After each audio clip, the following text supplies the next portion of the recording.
ನಮಸ್ಕಾರ ಬೀದರ್ ನ್ಯೂಸ್ ರೌಂಡಪ್ಗೆ ಸ್ವಾಗತ. ನಾನು ಹನುಮಂತ್ ದೇಶ್ಮುಖ್. ಬನ್ನಿ ಕ್ವಿಕ್ ಆಗಿ ನೋಡೋಣ ಬೀದರ್ ಜಿಲ್ಲೆ ಮತ್ತು ಜಿಲ್ಲೆಗೆ ಸಂಬಂಧಪಟ್ಟಂತ ಇಂದಿನ ಪ್ರಮುಖ ಸುದ್ದಿಗಳನ್ನ. ಹುಮ್ನಾಬಾದ್ ಪಟ್ಟಣದ ಆರಾಧ್ಯ ದೈವ ಶ್ರೀ ವೀರಭದ್ರೇಶ್ವರ ಜಾತ್ರಾ ಮಹೋತ್ಸವ ಭಕ್ತಿ ಭಾವ ಮತ್ತು ಶ್ರದ್ಧೆಯೊಂದಿಗೆ ವಿಜೃಂಭಣೆಯಿಂದ ಜರುಗುತ್ತಿದೆ. ಜಾತ್ರಾ ಮಹೋತ್ಸವದ ಹಿನ್ನೆಲೆ ಲಕ್ಷಾಂತರ ಭಕ್ತರು ಅನ್ಯ ಜಿಲ್ಲೆಗಳಿಂದ ಅಷ್ಟೇ ಅಲ್ಲದೆ ಅಕ್ಕಪಕ್ಕದ ರಾಜ್ಯಗಳಿಂದ ಅಪಾರ ಸಂಖ್ಯೆಯಲ್ಲಿ ಆಗಮಿಸಿ ಶ್ರೀ ವೀರಭದ್ರೇಶ್ವರರ ದರ್ಶನವನ್ನ ಪಡೆದು ಜಾತ್ರಾ ಸಂಭ್ರಮದಲ್ಲಿ ಭಾಗವಹಿಸಿದರು.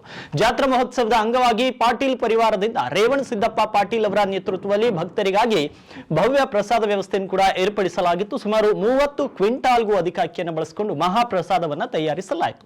ಸುಮಾರು 50,000ಕ್ಕೂ ಅಧಿಕ ಭಕ್ತರು ಮಹಾಪ್ರಸಾದವನ್ನ ಸ್ವೀಕರಿಸಿ ಸಂತಸವನ್ನ ವ್ಯಕ್ತಪಡಿಸಿದ್ರು. ಶ್ರೀ ವೀರಭದ್ರೇಶ್ವರ ಜಾತ್ರೆ ಮಹೋತ್ಸವ ಅಂಗವಾಗಿ ಇವತ್ತಿನ ದಿವಸ ಎಲ್ಲ ಬೇರೆ ಬೇರೆ ಆಂಧ್ರ ಆಗಿರ್ಬೋದು, ತೆಲಂಗಾಣ, ಮಹಾರಾಷ್ಟ್ರ ಅನೇಕ ಭಾಗಗಳಿಂದ ಎಲ್ಲ ಭಕ್ತಾದಿಗಳು ಬರ್ತಾರೆ.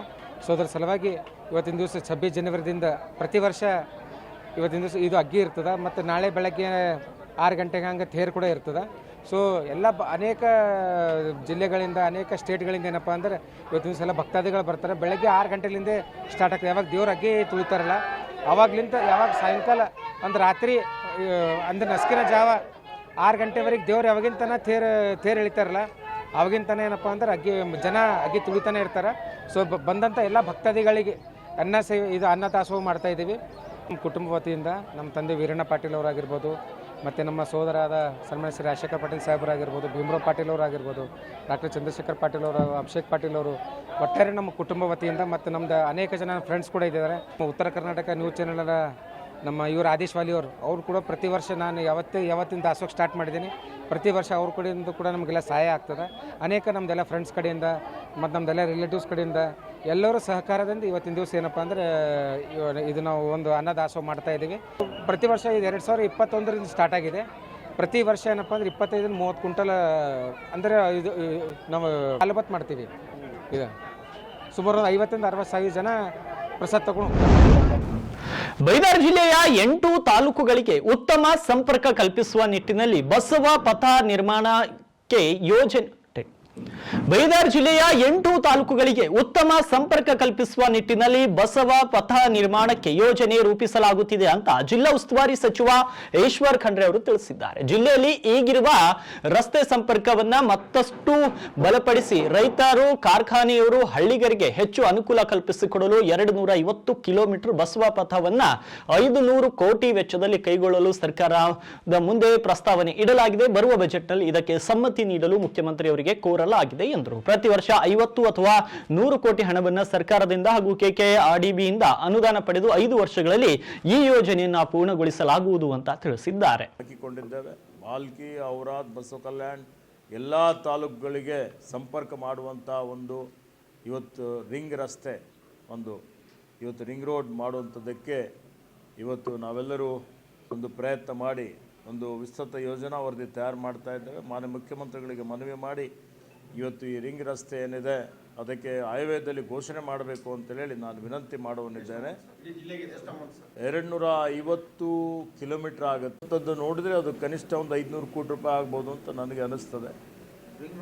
ರಿಂಗ್ ರೋಡ್ಗೆ ಅಷ್ಟಾಗುತ್ತೆ, ಇಡೀ ಜಿಲ್ಲೆಗೆ ಭಾಳ ದೊಡ್ಡ ಮಟ್ಟದಲ್ಲಿ ಮಾಡಬೇಕು ಅಂತ ಆಗುತ್ತೆ. ಹಂತದಲ್ಲಿ ಪ್ರತಿ ವರ್ಷ 100 ಕೋಟಿ ರೂಪಾಯಿ ಕೊಟ್ಟು ಮಾಡಿದ್ರು ಇವತ್ತು ನಮ್ಮ ರಿಂಗ್ ರೋಡು 1-2 ವರ್ಷ 3 ವರ್ಷದಲ್ಲಿ ಆಗುತ್ತೆ. ಈ ವರ್ಷ ಒಂದು ವಿಶೇಷ ಅನುದಾನ ಎಲ್ಲ KKRDBಯಲ್ಲಿ ಕೊಟ್ಟರೆ ಹೆಂಗೆ. ಇವತ್ತು ಒಂದು ವೇಳೆ ನಮಗೆ ಸರ್ಕಾರ ಅರ್ಧ ಕೊಟ್ಟರೆ ಈ ವರ್ಷ, ನಮ್ಮ ಮುಂದಿನ ವರ್ಷ 50 ಕೋಟಿ KKRDBಯಲ್ಲಿ ನಮ್ಮ ಕಡೆಯಿಂದ ಕೊಡ್ತೀವಿ, ನಮ್ಮ ಅನುದಾನದಲ್ಲಿ ಕೊಡ್ತೀವಿ. 50 ಕೋಟಿ ಲೋಕೋಪಯೋಗಿ ಇಲಾಖೆ ಅಥವಾ ಸರ್ಕಾರ ಕೊಟ್ಟು ಘೋಷಣೆ ಮಾಡಿದರೆ ಪ್ರತಿ ವರ್ಷ 100 ಕೋಟಿ ಕೊಟ್ಟರೆ ಇವತ್ತು ನಮ್ಮ ರಿಂಗ್ ರೋಡ್ ಶೇರಿಂಗ್ ಬೇಸ್ಮೆಂಟ್ 50-50 ಶೇರಿಂಗಲ್ಲೇ ಅನೇಕ ಕಾಮಗಾರಿಗಳು ಆಗ್ತಾ ಇದೆ. ಕಾಮಗಾರಿ ಮಾಡ್ತೀವಿ. ಬೀದರ್ ಜಿಲ್ಲೆಯ ಬಸವ ಕಲ್ಯಾಣ ತಾಲೂಕಿನ NH65 ರಾಜೇಶ್ವರ್ ಗ್ರಾಮದ ಬಳಿ ಭೀಕರ ರಸ್ತೆ ಅಪಘಾತ ಸಂಭವಿಸಿದೆ.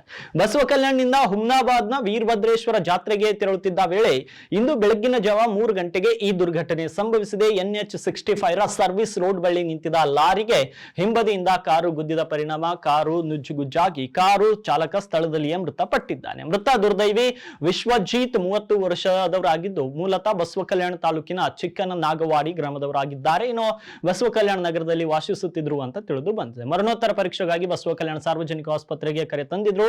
ಕುಟುಂಬಸ್ಥರ ಅಕ್ರಂದನ ಮುಗಿಲು ಮುಟ್ಟಿದೆ. ರಾಜ್ಯ ಕಾಂಗ್ರೆಸ್ ಉಸ್ತುವಾರಿ ರಣದೀಪ್ ಸಿಂಗ್ ಸುರ್ಜೇವಾಲಾ ಅವರು ಇಂದು ಅರಣ್ಯ ಮತ್ತು ಪರಿಸರ ಖಾತೆಯ ಸಚಿವರಾಗಿರುವ ಈಶ್ವರ್ ಖಂಡ್ರೆ ಅವರ ಅಧಿಕೃತ ನಿವಾಸಕ್ಕೆ ಭೇಟಿ ನೀಡಿದ್ರು. ಇತ್ತೀಚೆಗೆ ಲಿಂಗೈಕ್ಯರಾದ ಹಿರಿಯ ಕಾಂಗ್ರೆಸ್ ನಾಯಕ ಡಾಕ್ಟರ್ ಭೀಮಣ್ಣ ಖಂಡ್ರೆ ಅವರ ಭಾವಚಿತ್ರಕ್ಕೆ ಪುಷ್ಪ ನಮನ ಸಲ್ಲಿಸಿ ಗೌರವ ಅರ್ಪಿಸಿದ್ರು. ಈ ಸಂದರ್ಭದಲ್ಲಿ ಕಳೆದ 3 ತಲೆಮಾರುಗಳಿಂದ ಕಾಂಗ್ರೆಸ್ ಪಕ್ಷಕ್ಕಾಗಿ ದುಡಿತಿರುವ ಖಂಡ್ರೆ ಕುಟುಂಬದ ದುಃಖದಲ್ಲಿ ಕಾಂಗ್ರೆಸ್ ಪಕ್ಷ ಸದಾ ಜೊತೆಗಿರಲಿದೆ ಅಂತ ಭರವಸೆ ನೀಡಿದ್ರು. ಬೀದರ್ ಜಿಲ್ಲೆಯ ಬಸವ ಕಲ್ಯಾಣ ನಗರದ ಧರ್ಮ ಪ್ರಕಾಶ್ ಬಡಾವಣೆಯಲ್ಲಿ ಡಾಕ್ಟರ್ ಬಾಬು ಜಗಜೀವನ್ ರಾಮ್ ಅವರ ಟ್ರಸ್ಟ್ ಉದ್ಘಾಟನೆ ಮಾಡಲಾಯಿತು. ಬಸವ ಕಲ್ಯಾಣ ನಗರದ ತ್ರಿಪುರಾಂತದ ಗವಿ ಮಠದ ಪೀಠಾಧಿಪತಿ ಡಾಕ್ಟರ್ ಅಭಿನವ ಘನಲಿಂಗ ರುದ್ರಮುನಿ ಶಿವಾಚಾರ್ಯರ ದಿವ್ಯ ಸಾನ್ನಿಧ್ಯದಲ್ಲಿ ಮಾಜಿ ಪರಿಷತ್ ಸದಸ್ಯ ವಿಜಯ್ ಸಿಂಗ್ ಅವರು ಡಾಕ್ಟರ್ ಬಾಬು ಜಗಜೀವನ್ ರಾಮ್ ಅವರ ಟ್ರಸ್ಟ್ ಅನ್ನ ಉದ್ಘಾಟನೆ ಮಾಡಿದರು. ನಂತರ ಮಾತನಾಡಿದ ಮಾಜಿ ವಿಧಾನ ಪರಿಷತ್ ಸದಸ್ಯ ವಿಜಯ್ ಸಿಂಗ್ ಅವರು ಡಾಕ್ಟರ್ ಬಾಬು ಜಗಜೀವನ್ ರಾಮ್ ಅವರ ಟ್ರಸ್ಟ್ ಅನ್ನ ಸಮಾಜದ ಜನರ ಒಳಿತಿಗಾಗಿ ಪ್ರಾರಂಭಿಸಲಾಗಿದ್ದು, ಹಾಗಾಗಿ ಟ್ರಸ್ಟ್ ನಿಂದ ಸಮಾಜದ ಬಡ ಜನರಿಗೆ ಸಹಾಯ ಸೌಲಭ್ಯ ದೊರಕುವಂತೆ ನಿರಂತರ ಕೆಲಸಗಳು ನಡೆಯಬೇಕು ಅಂತ ತಿಳಿಸಿದ್ರು. 3 ತಿಂಗಳಿಂದ ಹೇಳ್ಬಿಟ್ಟು ಒಂದು ಟ್ರಸ್ಟ್ ಮಾಡ್ತಾ ಇದ್ದೀವಿ. ಧರ್ಮ ಪ್ರಕಾಶ್ ಗಲ್ಲಿಯಲ್ಲಿ ಓಣಿ ಇದೆ ನಮ್ದು. ಓಣಿಯಲ್ಲಿ ಎಲ್ಲ ನಮ್ ಬಹಳ ಜನ ಇದ್ದಾರೆ. ಧರ್ಮ ಪ್ರಕಾಶ್ ಗಲ್ಲಿ ಎಲ್ಲ ಇಡೀ ನಮ್ಮ ಬಸವ ಕಲ್ಯಾಣ ತಾಲೂಕಿನ ಬಹಳಷ್ಟು ಜನ ನಮ್ಮ ಸಂಪರ್ಕದಲ್ಲಿದ್ದಾರೆ. ನಾವು ಒಂದು ಟ್ರಸ್ಟ್ ಮಾಡಿ ಏನ್ ಬಾಬು ಜಗಜೀವನ್ ರಾಮ್ ಅವರ ಹೆಸರಲ್ಲಿ ಒಂದು ಟ್ರಸ್ಟ್ ಮಾಡೋಣ ಅಂತ ಹೇಳಿದ್ರೆ ನಾನು 100% ಮಾಡಿ ನಾವೆಲ್ಲ ನಿಮ್ ಹಿಂದೆ ಇದೀವಿ ಅಂತ ಅವತ್ತೇ ಹೇಳ್ಬಿಟ್ಟಿದ್ವಿ ಅವರಿಗೆ. ಅವರೇ ಬಹಳಷ್ಟಿನಿಂದ ಮಾಡೋಣ ಅಂತ ನಾನೇ ಬೇಗ ಮಾಡಿ ಅಂತ ಹೇಳಿದ್ದೆ ಅವರಿಗೆ. ಆದ್ರೆ ಅವರು ಮತ್ತೆ ಇವತ್ತೇ 26ನೇ ತಾರೀಕು ಮತ್ತೆ ಈ ತಿಂಗಳು ಬಂದ್ರು. ಒಂದು 2nd 3rd ಯಾವಾಗಲೂ ಬಂದ್ರು. ನಾವು 26ನೇ ತಾರೀಕೆ ಮಾಡ್ತೀವಿ. 100% ನೀವು ಇರ್ತೀರಾ ಅವತ್ತೇ ಮಾಡೋಣ ಅಂತ ಹೇಳಿದ್ರು. ನಾನು 100% ಇರ್ತೀವಿ. ಆವತ್ತು ಮಾಡಿ ಯಾವ ಡೇಟ್ ನೀವು ಹೇಳಿ ಆ ಡೇಟ್ ನಾನು ಬರ್ತೀನಿ. 100% ಗ್ಯಾರಂಟಿ ಬರ್ತೀನಿ ಅಂತ ಹೇಳಿದ್ದೇನೆ. ಹೇಳಿದ ಉದ್ದೇಶವೇನೆಂದ್ರೆ ನಾನು ಅವ್ರ ಜೊತೆ ಬಹಳಷ್ಟು ಸಂಪರ್ಕದಲ್ಲಿದ್ದೀನಿ. ಸಂಜು ಕುಮಾರ್ ಜೊತೆ ಮತ್ತೆ ಅವ್ರ ಫುಲ್ ಎಲ್ಲ ತಂಡದ ಜೊತೆ ಅವ್ರ ಎಲ್ಲ ಟೀಮ್ ಜೊತೆ ಇರುವಾಗ ಅವ್ರ ಜೊತೆ ಮಾತಾಡ್ತಾ ಇರುವಾಗ ಅವರು ಬರೀ ಟ್ರಸ್ಟ್ ಮಾಡಿ ಏನೋ ಒಂದು ಅವ್ರಿಗೇನೋ ಸೌಲಭ್ಯವಾಗಬೇಕು ಉಪಯೋಗವಾಗಬೇಕಂತ ಮಾಡ್ತಾ ಇಲ್ಲ. ಅವರು ಜನರಿಗೆ, ನಮ್ಮ ಕಮ್ಯುನಿಟಿ ಜನಕ್ಕೆ, ನಮ್ಮ ಗಲ್ಲಿ ಜನಕ್ಕೆ ಮತ್ತೆ ಬಸವ ಕಲ್ಯಾಣ ಜನಕ್ಕೆ ಏನಾದ್ರೂ ನಾವು ಹೆಲ್ಪ್ ಮಾಡೋಣ, ಮತ್ತೆ ತಾವು ಸ್ವಲ್ಪ ನಮ್ಗೆ ಹೆಲ್ಪ್ ಮಾಡಿ ಇನ್ನೂ ಜಾಸ್ತಿ ಮಾಡ್ಬಿಟ್ಟು ಅವ್ರಿಗೆ ಏನಾದ್ರು ಒಳ್ಳೇದಾಗಬೇಕು ಅಂತ ಉದ್ದೇಶದಿಂದ ಮಾತ್ರ ಮಾಡಿದ್ದಾರೆ. ನನಗೂ ಅದು 100% ಕಾನ್ಫಿಡೆನ್ಸ್ ಇತ್ತು. ಅದಕ್ಕಾಗಿ ನಾನು ಹೇಳಿದೆ ನೀವು ಮಾಡಿ, ನಾವು ನಮ್ಮ ಕೈಯಲ್ಲಿ ಎಷ್ಟಾಗುತ್ತೆ ಅದು ಮೀರಿ ನಾವು ನಿಮ್ಗೆ ಸಪೋರ್ಟ್ ಮಾಡ್ತೇವೆ, ನಿಮ್ ಹಿಂದೆ ಇರ್ತೇವೆ, ನಿಮ್ ಬೆಂಬಲಕ್ಕೆ ಇರ್ತೇವೆ ಅಂತ ಹೇಳಿದೀವಿ. ಅದು ಒಂದು. ಮತ್ತೆ ನಿಮ್ ಓಣಿಯಲ್ಲಿ ನಮ್ಮ ಕನಕ್ ಅವರು ಹೇಳಿದ್ರು ಓಣಿಯಲ್ಲಿ ಸ್ವಲ್ಪ ಏನಾದ್ರೂ ಸಮಸ್ಯೆಗಳಿವೆ ಅಂತ ಹೇಳ್ತಾ ಇದ್ರು. ಅಕ್ಕವ್ರೆ ನೀವೆಲ್ಲ ಏನ್ ಸಮಸ್ಯೆ ಇದ್ರು ಇವರೆಲ್ಲ ಗಂಡಸರೆಲ್ಲ ಬಂದಿಲ್ಲ ಅಂದ್ರೆ ಚಿಂತೆ ಮಾಡ್ಬೇಡಿ, ನೀವು ಬನ್ನಿ ಡೈರೆಕ್ಟ್ ಆಗಿ ನಮ್ಮ ಹತ್ರ. ಡೈರೆಕ್ಟ್ ಆಗಿ ಬಂದು ಏನಾದ್ರು ಕಷ್ಟ ಇದ್ರೆ, ಯಾಕಂದ್ರೆ ಎಲ್ರು ಕೆಲಸ ಮಾಡಕ್ ಹೋಗ್ಬಿಡ್ತಾರೆ ಬೆಳಿಗ್ಗೆ. ಅಲ್ಲಿ ನಿಮ್ ನಾಲಿದು ಒಂದು ಪ್ರಾಬ್ಲಮ್ ಇರ್ತದೆ, ನೀರಿನ ಸಮಸ್ಯೆ ಇರ್ತದೆ, ಕರೆಂಟ್ ಸಮಸ್ಯೆ ಇರ್ತದೆ. ಆವಾಗ ನೀವು ನೇರವಾಗಿ ನಮ್ಮ ಸಂಪರ್ಕದಲ್ಲಿರಿ. ನಾವು ನಿಮ್ಗೆ ಏನ್ ಕಷ್ಟ ಇರ್ತದೆ ಅದರಲ್ಲಿ ಅದು ಏನು ಪರಿಹಾರ ಮಾಡಕ್ಕೆ ಇಲ್ಲಿ ಬಂದಿದ್ದೀವಿ. ಬರೀ ಅಧಿಕಾರ ಪಡೆದುಬಿಟ್ಟು ಅಧಿಕಾರ ತೋರ್ಸ್ಕೊಳಕ್ ಬಂದಿಲ್ಲ ಇಲ್ಲಿ. ಯಾಕಂದ್ರೆ ನಮ್ಮ ತಂದೆಯವರು ಅವರು ಬಹಳಷ್ಟು ಮಂತ್ರಿಗಳಾಗಿದ್ರು, ನಮ್ಮ ರಾಜ್ಯದ ನಮ್ಮ ಕಾಂಗ್ರೆಸ್ ಪಕ್ಷದ ಅಧ್ಯಕ್ಷರಾಗಿದ್ರು. ನಮ್ಮ ತಮ್ಮವರು ಇವಾಗ ಅವರು 3 ಸಲ MLA ಆಗಿದ್ದಾರೆ. ಸೊ ನನಗೆ ಬರೀ MLA ಆಗದೆ ಅಂತ ಏನ್ ಇಚ್ಛೆ ಇಲ್ಲ. MLA ಆದ್ರೇನು ಜನರ ಸೇವೆ ಮಾಡಬೇಕು ಅಂತ ಒಂದು ಇಚ್ಛೆಯಿಂದ ನಾವು ಬಂದಿದ್ದೀವಿ. ಅದಕ್ಕೆ ತಾವೆಲ್ಲರೂ ಸಹಕಾರ ಮಾಡ್ತಾ ಇದ್ದೀರಿ, ಬಹಳಷ್ಟು ಪ್ರೀತಿ ತೋರಿಸ್ತಾ ಇದ್ದೀರಿ. ಅದಕ್ಕೆ ನಾವು ಯಾವಾಗಲೂ ನಿಮ್ಮ ಆಭಾರಿಯಾಗಿರ್ತೇವೆ. ಮತ್ತೆ ಮುಂಬರುವ ದಿನಗಳಲ್ಲಿ ಇನ್ನು ನಾವು ಬಹಳಷ್ಟು ಒಂದು ಹಾಸ್ಪಿಟಲ್ ಒಂದು ಸ್ಯಾಂಕ್ಷನ್ ಮಾಡ್ಕೊಂಡು ತಂದಿದ್ದೇವೆ. ಒಂದು 100 ಬೆಡ್ 150 ಬೆಡ್ ಹಾಸ್ಪಿಟಲ್ ಇತ್ತು, ಇನ್ನು 100 ಬೆಡ್ ಮಾಡಿ ಅದು 250 ಬೆಡ್ ಹಾಸ್ಪಿಟಲ್ ನಾವು ಸ್ಯಾಂಕ್ಷನ್ ಮಾಡಿ ನಮ್ಮ ಕರ್ನಾಟಕ ಸರ್ಕಾರದ ವತಿಯಿಂದ ನಾವೊಂದು ಹಾಸ್ಪಿಟಲ್ ಸ್ಯಾಂಕ್ಷನ್ ಮಾಡಿ ತಂದಿದ್ದೇವೆ. ಅದು ಯಾರಿಗೋಸ್ಕರ? ನಿಮ್ಗೋಸ್ಕರ. ಅದರಲ್ಲಿ ಈಗ ಯಾರಿಗಾದ್ರೂ ಏನಾದ್ರು ಪ್ರಾಬ್ಲಮ್ ಆದ್ರೆ ಬೀದರ್ಗೆ ಹೋಗ್ಬೇಕು, ಮತ್ತೆ ಇದ್ರೆ ಗುಲ್ಬರ್ಗಾ ಹೋಗ್ಬೇಕು. ಅದು ಒಂದು 100 ಕಿಲೋಮೀಟರ್ ಆಗುತ್ತೆ, ಇದೊಂದು 100 ಕಿಲೋಮೀಟರ್ ಆಗುತ್ತೆ. 2 ಅವರ್ ಹೋಗ್ಬೇಕಾಗುತ್ತೆ. ಇಲ್ಲಿದ್ರೆ ಉಬರ್ಗಾ ಹೋಗ್ಬೇಕು. ಆ ತರ ಕಷ್ಟದಿಂದ ಪರಿಹಾರ ಸಿಗ್ಬೇಕು, ಜನರಿಗೆ ಇಮಿಡಿಯೇಟ್ ಮೆಡಿಕಲ್ ಏನಾದ್ರೂ ಸರ್ವಿಸ್ ಸಿಗ್ಬೇಕು ಅಂತ ಒಂದೇ ಉದ್ದೇಶದಿಂದ ನಾವು ಹೋರಾಟ ಮಾಡಿ ಮೊದಲು ಈ ಹಾಸ್ಪಿಟಲ್ ಏನಿದೆ ಅದಕ್ಕೆ ಅಪ್ಗ್ರೇಡ್ ಮಾಡಿ ಅಂತ ಕೇಳಿದ್ವಿ. ಅದು ಅಪ್ಗ್ರೇಡ್ ಆಯ್ತಪ್ಪ, ಅಪ್ಗ್ರೇಡ್ ಮಾಡ್ತೀವಿ. ನಿಮ್ಗೊಂದು ಕೋಟಿ ಅನುದಾನ ಕೊಡ್ತೀವಿ ಅಂದ್ವಿ. ಆಮೇಲೆ ಮತ್ತೆ ಇನ್ನೊಂದ್ಸಲ ಮಿನಿಸ್ಟರ್ ಹತ್ರ ಹೋದ್ವಿ, ಯಾರು ನಮ್ಗೆ ಒಂದು 100 ಕಿಲೋಮೀಟರ್ ಆ ಕಡೆ ಹೋಗ್ಬೇಕು, 100 ಕಿಲೋಮೀಟರ್ ಈ ಕಡೆ ಹೋಗ್ಬೇಕು. ಬಹಳಷ್ಟು ಜನ ಅದರಲ್ಲೇ ಅದು ಬರೀ ಏನಂತಾರೆ ತಿರುಗಾಡೋದ್ರಲ್ಲೇ ಒಂದೊಂದು ಜೀವ ಹೋಗ್ತಾ ಇದೆ ಪಾಪ. ಏನಾದ್ರೂ ಎಮರ್ಜೆನ್ಸಿ ಇದ್ರೆ ಅದಕ್ಕಾಗಿ ನಾವು ದಯವಿಟ್ಟು ಇದು ಮಾಡಬೇಕು. ನೀವು ನೋಡಿ ತಾಲೂಕ್ ಲೆವೆಲ್ ಅಲ್ಲಿ ಯಾವ್ದು ಡಿಸ್ಟ್ರಿಕ್ಟ್ ಹಾಸ್ಪಿಟಲ್ ಬಂದಿದೆ ಅಂದ್ರೆ ಅಪರೂಪವಾದ ಕೇಸು, ಆ ಅಪರೂಪ ಕೇಸ್ ಲೆವೆಲ್. ಕತ್ತಲೆಯಲ್ಲಿದ್ದ ಸಮಾಜಕ್ಕೆ ವಚನ ಸಾಹಿತ್ಯವೆಂಬ ಬೆಳಕಿನ ದೀವಿಗೆಯನ್ನ ಕೊಟ್ಟಂತ ಕೀರ್ತಿ 12ನೇ ಶತಮಾನದ ಬಸವಾದಿ ಶರಣರಿಗೆ ಸಲ್ಲುತ್ತೆ. ಅಂತಹ ಶ್ರೇಷ್ಠ ಸಾಹಿತ್ಯ ಶತಮಾನಗಳಿಂದ ನಮ್ಮನ್ನ ಸನ್ಮಾರ್ಗದಲ್ಲಿ ನಡೆಸುತ್ತಾ ಬರುತ್ತಿದೆ. ಆದರೆ ಈ ಸಾಹಿತ್ಯ ನಮ್ಮ ಕೈಗೆ ನೇರವಾಗಿ ಬಂದಿಲ್ಲ, ಸಾಕಷ್ಟು ಶರಣರ ಬಲಿದಾನದೊಂದಿಗೆ ಬಂದಿದೆ. ಆ ಶರಣರ ಹೋರಾಟ ಹಾಗೂ ತ್ಯಾಗವನ್ನ ಸ್ಮರಿಸುವ ಉದ್ದೇಶದಿಂದ ಬೈದರ್ ನಗರದಲ್ಲಿ 3 ದಿನಗಳ ಕಾಲ 24ನೇ ವಚನ ವಿಜಯೋತ್ಸವವನ್ನ ಹಮ್ಮಿಕೊಳ್ಳಲಾಗಿದೆ ಅಂತ ಪೂಜ್ಯ ಗಂಗಾಂಬಿಕೆ ಅಕ್ಕನವರು ತಿಳಿಸಿದ್ದಾರೆ. 24ನೇ ವಚನ ವಿಜಯೋತ್ಸವದ ಅಂಗವಾಗಿ ಬೈದರ್ ನಗರದ ಜಿಲ್ಲಾ ಪತ್ರಿಕಾ ಭವನದಲ್ಲಿ ಹಮ್ಮಿಕೊಳ್ಳಲಾದ ಪತ್ರಿಕಾಗೋಷ್ಠಿಯನ್ನು ಉದ್ದೇಶಿಸಿ ಮಾತನಾಡಿದ ಅವರು, ಶರಣರ ತ್ಯಾಗವನ್ನ ಸ್ಮರಿಸುವ ಉದ್ದೇಶದಿಂದ ಕಳೆದ 23 ವರ್ಷಗಳಿಂದ ಬೀದರ್ ನಗರದಲ್ಲಿ ವಚನ ವಿಜಯೋತ್ಸವವನ್ನ ಅದ್ದೂರಿಯಾಗಿ ಆಚರಿಸುತ್ತಾ ಬರುತ್ತಿದ್ದೇವೆ ಅಂತ ತಿಳಿಸಿದ್ದಾರೆ. ಬಸವಾದಿ ಶರಣರ ವಚನಗಳು ಮಾನವ ಬದುಕಿನ ದಾರಿಯಲ್ಲಿ ಹಚ್ಚಿಟ್ಟ ದೀಪಗಳು. ಈ ಶ್ರೇಷ್ಠ ನುಡಿಗಳು ಇಂದು ನಮಗೆ ಉಳಿದು ಬಂದದೇ ರೋಚಕ ಸಂಗತಿ. ಶರಣರ ಬಲಿದಾನ ಹಾಗೂ ವೀರಗಾಥೆಯ ಕಾರ್ಯಗಳಿಂದ ಉಳಿದು ಬಂದಿರುವ ವಚನ ಸಾಹಿತ್ಯ ಸಂರಕ್ಷಣೆ ಸ್ಮರಣೆಗಾಗಿ ಪ್ರತಿ ವರ್ಷ ವಚನ ವಿಜಯೋತ್ಸವ ಕಾರ್ಯಕ್ರಮ ಆಚರಿಸಲಾಗುತ್ತದೆ. ಈ ವರ್ಷ 24ನೇ ವಚನ ವಿಜಯೋತ್ಸವವನ್ನು 30, 31 ಜನವರಿ ಮತ್ತು ಫೆಬ್ರವರಿ 1, 2026 3 ದಿನಗಳ ಕಾಲ ಅರ್ಥಪೂರ್ಣವಾಗಿ ಕಾರ್ಯಕ್ರಮವನ್ನು ಆಯೋಜನೆ ಮಾಡಲಾಗಿದೆ. ಜನವರಿ 30 ಮುಂಜಾನೆ 8 ಗಂಟೆಗೆ ಸಾಮೂಹಿಕ ಇಷ್ಟಲಿಂಗ ಪೂಜಾ ಯೋಗದೊಂದಿಗೆ ಈ ಕಾರ್ಯಕ್ರಮ ಪ್ರಾರಂಭವಾಗುತ್ತದೆ. ಪೂಜ್ಯ ಶ್ರೀ ಸಿದ್ದರಾಮ ಶರಣರು ಬೆಲ್ದಾಳ್ ಹಾಗೂ ಇನ್ನಿತರ ಪೂಜ್ಯರ ಸಾನ್ನಿಧ್ಯದಲ್ಲಿ ನಡೆಯಲಿದ್ದು, ಬಸವ ಕಲ್ಯಾಣ ಕ್ಷೇತ್ರ ಸಮಿತಿಯ ಸಂಯೋಜಕರಾಗಿರ್ತಕ್ಕಂಥ ಶರಣರಾದ ಬಸವರಾಜ ಪಾಟೀಲ ಸೇಡಂ ಅವರು ಆ ಕಾರ್ಯಕ್ರಮವನ್ನು ಬೆಳಗಿನ ಕಾರ್ಯಕ್ರಮವನ್ನು ಉದ್ಘಾಟಿಸಲಿದ್ದಾರೆ. ಡಾಕ್ಟರ್ ವಿಜಯಶ್ರೀ ಬಶೆಟ್ಟಿಯವರು ಧ್ವಜಾರೋಹಣಗೈಯಲಿದ್ದಾರೆ ಹಾಗೂ ನಮ್ಮ ಡಾಕ್ಟರ್ CS ರಗಟಿಯವರು ಈ ಒಂದು ಗುರು ವಚನ ಪರಿಷಕಟ್ಟೆಯ ಗ್ರಂಥಕ್ಕೆ ಗೌರವಾರ್ಪಣೆಯನ್ನು ಅರ್ಪಿಸ್ತಾ ಇದ್ದಾರೆ.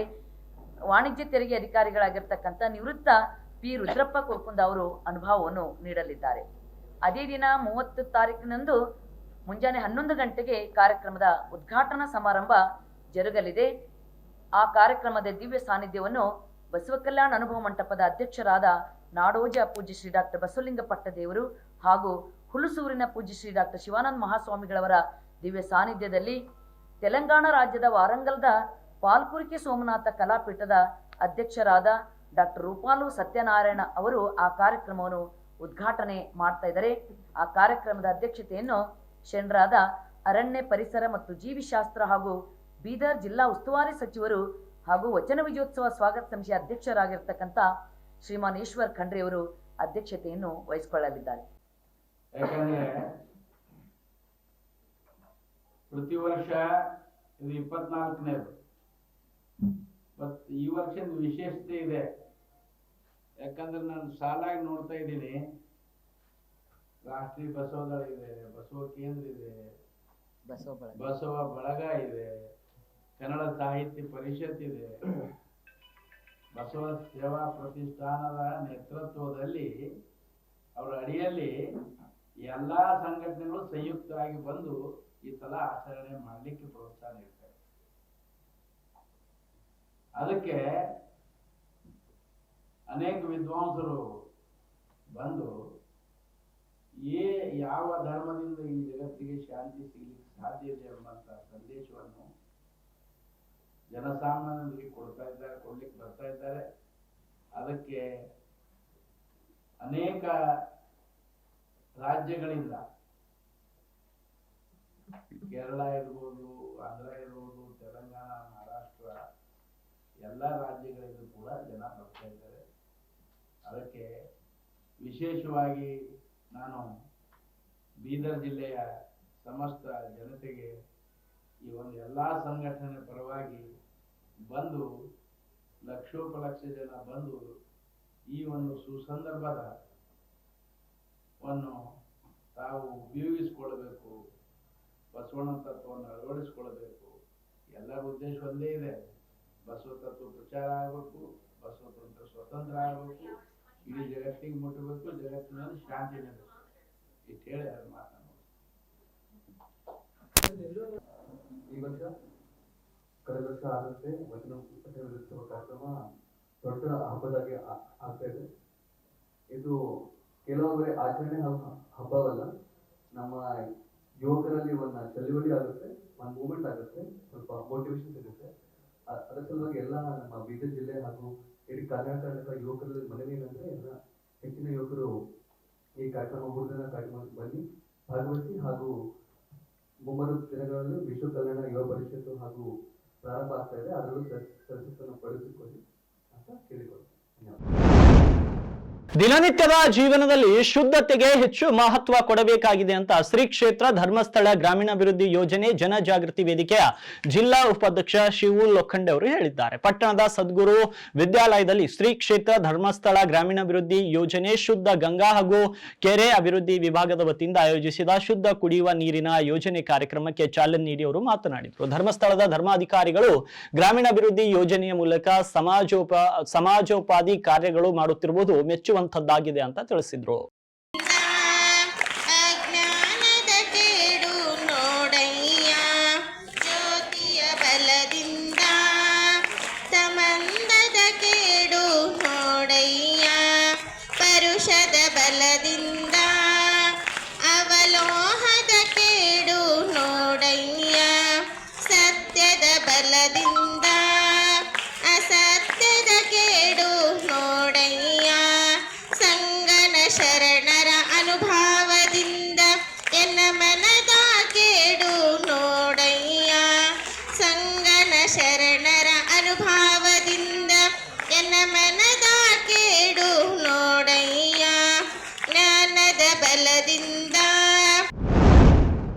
ಹುಮ್ನಾಬಾದ್ ಪಟ್ಟಣದ ಆರಾಧ್ಯ ದೈವ ಶ್ರೀ ವೀರಭದ್ರೇಶ್ವರ ಜಾತ್ರಾ ಮಹೋತ್ಸವ ಕಳೆದ 15 ದಿನಗಳಿಂದ ಸಂಭ್ರಮದಿಂದ ನಡೆಯುತ್ತಿದ್ದು, ಇಂದು ಬೆಳಗ್ಗೆ 5:30ಕ್ಕೆ ವೀರಭದ್ರೇಶ್ವರ ರಥೋತ್ಸವ ಲಕ್ಷಾಂತರ ಭಕ್ತರ ಸಮ್ಮುಖದಲ್ಲಿ ಅದ್ದೂರಿಯಾಗಿ ಜರುಗಿತು. ಜಾತ್ರೆಯಲ್ಲಿ ಬೀದರ್, ಕಲಬುರಗಿ ಜಿಲ್ಲೆ ಸೇರಿದಂತೆ ಕರ್ನಾಟಕ, ತೆಲಂಗಾಣ, ಆಂಧ್ರಪ್ರದೇಶ, ಮಹಾರಾಷ್ಟ್ರದ ಲಕ್ಷಾಂತರ ಭಕ್ತರು ಪಾಲ್ಗೊಳ್ಳುವ ಮೂಲಕ ವೀರಭದ್ರೇಶ್ವರನ ದರ್ಶನವನ್ನ ಪಡೆದುಕೊಂಡು ಪುನೀತರಾಗಿದ್ರು. ಇನ್ನು ಮಕರ ಸಂಕ್ರಮಣದ ದಿನದಿಂದ ಶುರುವಾಗುವ ಈ ಜಾತ್ರೆಯಲ್ಲಿ ಪಲ್ಲಕ್ಕಿ ಉತ್ಸವ, ಅಗ್ಗೆ ತುಳಿಯುವುದು ಹಾಗೂ ರಥೋತ್ಸವ ಜರುಗಲಿದೆ. ಪ್ರತಿ ವರ್ಷ ಜನವರಿ 26ರಂದು ಜರುಗುವ ಅದ್ದೂರಿ ರಥೋತ್ಸವವನ್ನ ಭಕ್ತರನ್ನ ತನ್ನತ್ತ ಸೆಳೆಯುವತ್ತ ಮಾಡಿದೆ. ಇನ್ನು ಲಕ್ಷಾಂತರ ಭಕ್ತರು ಸೇರಿ ತೇರು ಎಳೆಯುವುದನ್ನ ನೋಡುವುದೇ ಒಂದು ಸೌಭಾಗ್ಯವಾಗಿದೆ.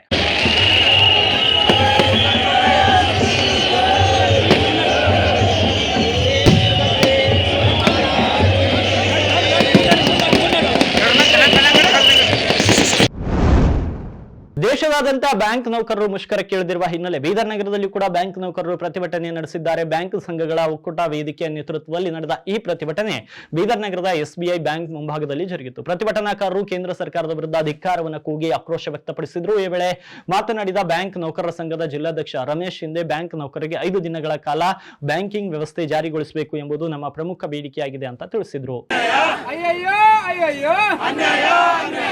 ಎಲ್ಲಿವರೆಗೆ ಹೋರಾಟ? ಎಲ್ಲಿವರೆಗೆ ಹೋರಾಟ? ಯಾತಕ್ಕಾಗಿ ಹೋರಾಟ?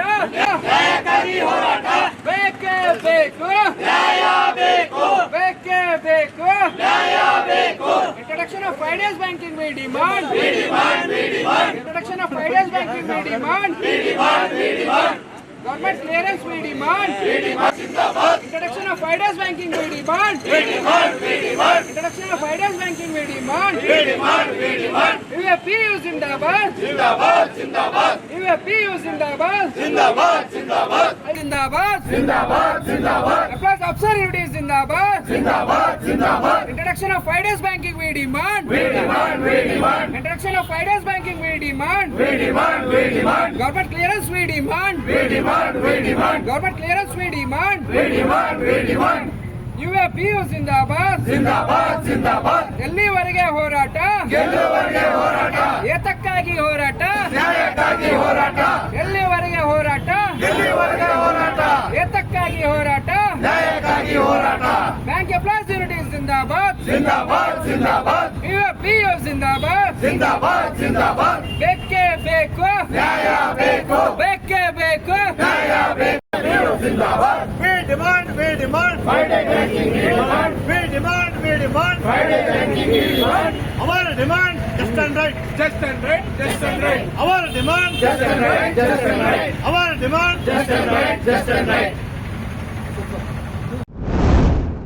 ಔರಾದ್ವಿ ಪಟ್ಟಣದ ಬಹು ಬೇಡಿಕೆಯ ಕಾಮಗಾರಿ ಅಗ್ನಿ ಬಸವಣ್ಣ ದೇವಸ್ಥಾನದಿಂದ ಬಸ್ ನಿಲ್ದಾಣದವರೆಗೆ 1.5 ಕೋಟಿ ಅನುದಾನದಲ್ಲಿ ಕೈಗೊಂಡಿರುವ ಸಿಸಿ ಚರಂಡಿ ಹಾಗೂ ಫುಟ್ಪಾತ್ ನಿರ್ಮಾಣ ಕಾಮಗಾರಿಗೆ ಮಾಜಿ ಸಚಿವ ಹಾಗೂ ಔರಾದ್ ಮತಕ್ಷೇತ್ರದ ಶಾಸಕರಾಗಿರುವ ಪ್ರಭು ಚವ್ಹಾಣ್ ಅವರು ಜನವರಿ 26ರಂದು ಭೂಮಿ ಪೂಜೆಯನ್ನು ನೆರವೇರಿಸಿದರು. ಪಟ್ಟಣದ ಪ್ರಮುಖ ಹಾಗೂ ಜನಸಂಚಾರ ಹೆಚ್ಚಿರುವ ಈ ಮಾರ್ಗದಲ್ಲಿ ಸಿಸಿ ಚರಂಡಿ ಮತ್ತು ಫುಟ್ಪಾತ್ ನಿರ್ಮಾಣವಾಗ್ತಾ ಇದೆ. ಈ ಕಾಮಗಾರಿ ಪೂರ್ಣಗೊಂಡ ನಂತರ ಮಳೆಗಾಲದಲ್ಲಿ ಉಂಟಾಗುತ್ತಿದ್ದ ನೀರು ನಿಲ್ಲುವ ಸಮಸ್ಯೆಗೆ ಶಾಶ್ವತ ಪರಿಹಾರ ದೊರೆಯಲಿದೆ. ಜೊತೆಗೆ ಪಾದಚಾರಿಗಳಿಗೆ ಸುರಕ್ಷಿತ ಹಾಗೂ ಸುಗಮ ಸಂಚಾರ ವ್ಯವಸ್ಥೆ ಕಲ್ಪಿಸಿದಂತಾಗಲಿದೆ ಅಂತ ಶಾಸಕರು ತಿಳಿಸಿದ್ದಾರೆ. ಇವಾಗಿದ್ವು ಬೀದರ್ ಜಿಲ್ಲೆ ಮತ್ತು ಜಿಲ್ಲೆಗೆ ಸಂಬಂಧಪಟ್ಟಂತ ಇಂದಿನ ಪ್ರಮುಖ ಸುದ್ದಿಗಳು. ಮತ್ತೆ ನಾಳೆ ಭೇಟಿಯಾಗ್ತೀನಿ ಬೀದರ್ ನ್ಯೂಸ್ ರೌಂಡ್ ಅಪ್ ನಲ್ಲಿ.